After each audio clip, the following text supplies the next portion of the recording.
Cristiano Ronaldo, one of the richest global athletes, has unveiled his upgraded private jet, reportedly worth $73 million, with its top-notch design, exceptional speed, and range of 7,500 nautical miles. The Gulfstream G650 is among the fastest jets in the world.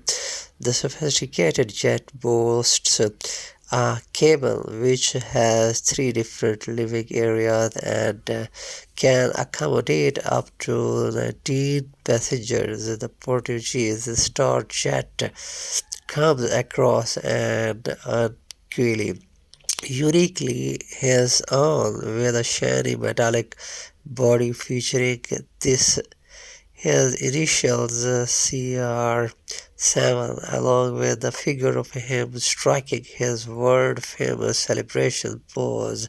According to reports from the Sun publication, Ronaldo previously owned a Gulfstream G200 jet, which he reportedly sold to buy the Gulfstream G615.